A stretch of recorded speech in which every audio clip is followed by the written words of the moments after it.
तो बच्चों हम लोग क्वेश्चन नंबर 33 करेंगे। ऑलमोस्ट सेम है क्वेश्चन, बस ये है कि पिछली बार क्या था कि परपेंडिकुलर बाइसेक्टर के एलॉन्ग, मतलब ए बी 32 में क्या था कि इसके परपेंडिकुलर बाइसेक्टर के एलॉन्ग क्यों रख दिया गया था, इस तरह डिस्प्लेस कर दिया गया था इसको, चार्ज को। अब की बार क्या किया जाएगा कि इस ए बी के एलॉन्ग मिड पॉइंट से एक्स क्यू चार्ज को हमने इधर डिस्प्लेस कर दिया, बस ठीक है। तो अब पहले वाले के केस की तरह नेट फोर्स निकालो। Force directly proportional to displacement है, यानी एक्स के प्रोपोर्शनल है। एसएचएम कैसे होगा, अगर है एसएचएम तो टाइम पीरियड कैसे निकालना है, यही सब करना है हमको, ठीक है कि नहीं। प्रॉब्लम सेम रिपीट करनी है, बस अब की बार क्या क्या है कि इफ द पार्टिकल सी, ये सी पार्टिकल जिसके ऊपर क्यू स्मॉल क्यू चार्ज था उसको हमने इस ए बी के एलॉन्ग डिस्प्लेस कर दिया, मतलब सी पे था और इसको यहां पे लाके छोड़ दिया, ठीक है कि नहीं। अब हम नेट फोर्स वगैरह निकालेंगे इसके ऊपर, ठीक है बेटा। अब देखो तो एफ पी ए क्या है, जब हम यहां से ए से लेके सी तक की distance d/2 half of distance होगी, सी से लेके बी तक भी क्या होगा d/2 होगी। अगर हमने एक्स इधर डिस्प्लेस कर दिया तो ए से पी तक की डिस्टेंस क्या होगी d/2 प्लस एक्स, और d/2 में से x माइनस होगा तब p से b की डिस्टेंस क्या होगी d/2 minus x. Q charge particle capital Q के बी पॉइंट पे जो चार्ज है उसके ज्यादा क्लोज है तो ज्यादा फोर्स लगेगा, है ना। इसका मतलब ये जो फोर्स है ये थोड़ा बड़ा होगा और ये फोर्स जो है छोटा होगा। एफ पी बी का मतलब क्या है, on P due to B. F P A का मतलब on P due to A, ठीक है। तो अभी फिलहाल हम तीनों चार्जेस पॉजिटिव मान के चल रहे हैं। क्यू जब एसएचएम की कंडीशन होंगे तब हम सोचेंगे कि क्यू को पॉजिटिव होना चाहिए, नेगेटिव होना चाहिए, क्या होना चाहिए। तो क्यू जो है इसको इधर रिपेल करेगा, ये वाला क्यू इसको इस तरफ रिपेल करेगा, ठीक है। तो हम लोगों ने क्या किया कि ये पहले ही निकाल लिए फोर्स। एफ पी ए क्या होगा, के का मतलब 1/4πε0 है, के क्यू क्यू, ठीक है कि नहीं। पी ए का मतलब पी और ए के बीच है ना फोर्स क्या है, तो के क्यू क्यू अपान डिस्टेंस कितनी d/2 प्लस एक्स का स्क्वायर। ऐसे ही एफ पी बी क्या होगा, के क्यू क्यू यहां से यहां के बीच डिस्टेंस कितनी d/2 माइनस एक्स स्क्वायर। साफ दिखाई दे रहा है जिसका डिनोमिनेटर छोटा होगा, यहाँ डिनोमिनेटर स्मॉलर है, ये क्या है लार्जर है, डिनोमिनेटर बड़ा है, इसका मतलब ये बड़ा है ये छोटा होगा, क्लियर है। वैसे भी ये क्या है इसके ज्यादा क्लोज है तो ये एफ पी बी बड़ा होगा और एफ पी ए क्या होगा छोटा होगा, ठीक है कि नहीं बेटा। ये तो यहाँ पे पी पॉइंट पे जो क्यू चार्ज है उसके ऊपर नेट फोर्स कैसे निकालेंगे हम, एफ पी पी बड़े वाले एफ पी बी में से एफ पी ए माइनस करोगे, बड़े फोर्स में से छोटा वाला फोर्स क्या करोगे माइनस कर दोगे आप, ठीक है कि नहीं। तो अब ये बड़ा वाला ये था कितना, एफ पी बी कितना था आपका के क्यू क्यू, ठीक है, अपान d/2 माइनस एक्स का स्क्वायर था बेटा, और ये के क्यू क्यू अपान कितना था d/2 प्लस एक्स का होल स्क्वायर था, ठीक है। इसमें के क्यू क्यू कॉमन ले लीजिए आप, तो अंदर क्या हुआ 1/d/2 माइनस एक्स का square minus 1/d/2 plus x का स्क्वायर हो गया, ठीक है, इक्वल टू के क्यू क्यू, यहाँ एलसीएम लोगे d/2 माइनस एक्स का square into d/2 plus x का स्क्वायर, इससे इसको डिवाइड करोगे क्या होगा d/2 प्लस एक्स का स्क्वायर हो गया, माइनस इससे इसको डिवाइड करोगे क्या होगा d/2 माइनस एक्स का स्क्वायर हो गया। बेटा आपको पता है कि a प्लस बी का होल स्क्वायर एक आइडेंटिटी होती है, a plus B square minus A minus B का स्क्वायर इक्वल टू 4ab होती है। इसको सॉल्व करोगे तो यही आएगा, तो a प्लस बी का square minus A minus B का स्क्वायर क्या होगा के क्यू क्यू इंटू ये होगा 4a, a कितना है आपका d/2, 4a b कितना है x अपान ये स्क्वायर है ना, दोनों को एक साथ ले लोगे तो a minus B into A plus B क्या हो जाएगा a square minus B square, तो d square by 4 minus x square का होल स्क्वायर हो जाएगा नीचे आपका, ठीक है।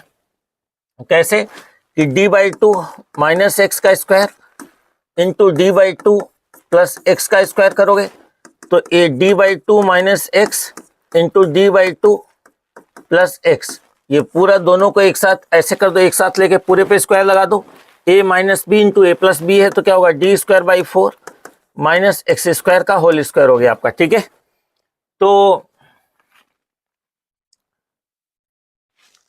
तो 2 से काटो, 2 2 जा हो गया, ठीक है, that is 2k QQ dx upon D square minus by 4 minus x square का होल स्क्वायर। ये आपका नेट फोर्स आ गया। आपका कितना नेट फोर्स आ गया?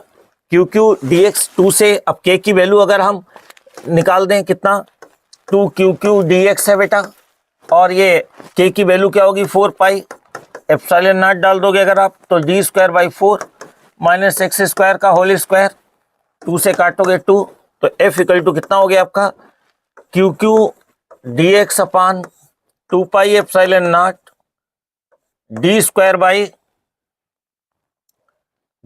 बाई 4 माइनस एक्स स्क्वायर का होल स्क्वायर, ठीक है। ये आपका आंसर आ गया, ठीक है कि नहीं। अब हम आगे चलते हैं, बी वाले ऑप्शन में क्या करेंगे बेटा हम, कि बी ऑप्शन में बेटा ये होगा कि दे रखा है इन्होंने कि अगर x की वैल्यू बहुत स्मॉल है d से, तो छोड़ दो इस एक्स स्क्वायर को, बहुत स्मॉल है ना, तो f इक्वल टू कितना हो जाएगा ऐसे कंडीशन में, QQ dx upon 2 pi epsilon not D square by 4 का होल स्क्वायर रहेगा। x तो इग्नोर कर दोगे, बहुत स्मॉल है, तो d की पावर 4 और 4 का स्क्वायर क्या हो जाएगा बेटा 16, ऊपर चला जाएगा, तो क्या हो जाएगा QQ dx upon 2 pi epsilon not d की पावर 4 और 4 का स्क्वायर क्या होगा 16, ऊपर चला गया, 2 8 जा हो गया, तो आप देखोगे कि F इक्वल टू हो गया बेटा, अच्छा d से d की पावर 4 को कैंसिल करोगे, d क्यूब आ जाएगा आपका, तो ये आपका होगा 8QQ x upon pi epsilon not d cube हो गया, ठीक है कि नहीं बेटा। तो 8QQ x pi epsilon not d cube हो गया आपका। तो आप देखोगे कि f की वैल्यू डायरेक्टली प्रोपोर्शनल टू क्या है, x है, ठीक है कि नहीं, ये सारी चीजें कांस्टेंट है ना बेटा। तो आपने प्रूव कर दिया कि जो फोर्स है, नेट फोर्स है, that is directly proportional to क्या है, x है। अब हम बात करेंगे कि इस कंडीशन के बाद कि SHM कैसे पॉसिबल है, ठीक है। देखो बेटा ऐसा है कि पिछली बार में क्या है कि अगर इसमें इस फिगर में देखो कि पहली बात तो SHM होने के लिए क्या होना चाहिए बेटा, कि अगर ये माइनस क्यू ले लोगे तो माइनस क्यू पे ये वाला फोर्स क्या करेगा, ज्यादा लगाएगा, अपनी तरफ खींच लेगा, ये ऑसिलेट नहीं हो पाएगा। तो स्मॉल क्यू का जो नेचर है वो वही होना चाहिए, ये क्यू का नेचर है, मतलब अगर ये क्यू पॉजिटिव है तो स्मॉल क्यू भी क्या होना चाहिए, पॉजिटिव ही होना चाहिए। पिछली बार के केस में स्मॉल क्यू क्या था, नेगेटिव था, अब की बार क्या होना चाहिए, पॉजिटिव होना चाहिए। तो जब इधर रिपेल करेंगे तो ये वाला फोर्स ज्यादा होगा, तो ये इधर जाने लगेगा, जब ये यहां जाएगा तो ये वाला इधर वाला फोर्स बढ़ जाएगा, तो ये क्यू जो है ना, ये ऐसे ऐसे क्या होगा, ऑसिलेट होगा, ठीक है कि नहीं। ऑसिलेट होने के लिए क्या कंडीशन हमें दिखानी पड़ेगी बच्चों, पहली तो ये दिखाना पड़ेगा हमें कि F प्रोपोर्शनल टू क्या है, -x है, पहली बात, ठीक है कि नहीं।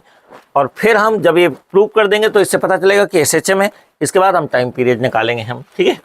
तो आपने देखा कि F प्रोपोर्शनल टू x था, ठीक है कि नहीं। C वाले पार्ट में क्या करेंगे हम, कि देखो बेटा ऐसा है कि F जो है फोर्स, नेट फोर्स कितना था, इस तरफ था, है ना, नेट फोर्स क्या था, इधर था, और डिस्प्लेसमेंट किधर है, x किधर है, इधर है, तो डिस्प्लेसमेंट इधर था, नेट फोर्स लेफ्ट पे है, तो यानी कि फोर्स डिस्प्लेसमेंट की अपोजिट डायरेक्शन में है, तो हम इस माइनस लगा देंगे यहाँ पे, 8QQ x upon pi epsilon not D cube कर देंगे। माइनस साइन ये बता रहा है कि डिस्प्लेसमेंट राइट वर्ड है, तो फोर्स क्या है उसकी अपोजिट डायरेक्शन में। इसको अगर हम कंपेयर करेंगे, किसके साथ कंपेयर करोगे बेटा, आपको याद है मैंने बताया था SHM में क्या होता है कि क्या इक्वेशन होती है SHM की, -m ओमेगा स्क्वायर x होता है। x के आगे जो भी चीज होती है वो m ओमेगा स्क्वायर है, यानी कि x के आगे ये चीज जो है वो किसके बराबर है, हियर m ओमेगा स्क्वायर किसके बराबर है आपका, 8QQ अपान कितना है, pi epsilon not D cube के बराबर है, ठीक है कि नहीं।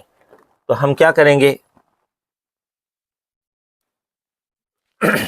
तो ये आगे आप आ जाओगे कि m ओमेगा का स्क्वायर क्या हो जाएगा, ओमेगा कितना है 2 पाई अपान क्या होगा t, ओमेगा का स्क्वायर यानी क्या हो जाएगा 4 पाई का स्क्वायर अपान कितना है टी स्क्वायर इक्वल टू कितना है 8 Q Q upon pi epsilon not D Q. ठीक है बेटा, तो T square into cross multiply कर दो 8 क्यू क्यू, इसकी इससे मल्टीप्लाई। अच्छा एक चीज और है कि आप एक काम कर सकते हैं आप कि बेटे 4 से कट कर दो, 4 टू जा हो गया। अब कर लो T square into 2 Q Q, इसकी इससे multiply M pi Q epsilon not D Q. ठीक है बेटा, तो टी स्क्वायर क्या हो जाएगा आपका, इससे डिवाइड करो M pi Q epsilon not D Q upon 2 Q Q है, तो टाइम पीरियड टी क्या हो जाएगा अंडर रूट ले लो बेटा M pi Q epsilon not D Q upon 2 Q Q के बराबर हो गया। ठीक है, आपका ये आंसर आ गया आपका बेटा, टाइम पीरियड निकल आया। ठीक है।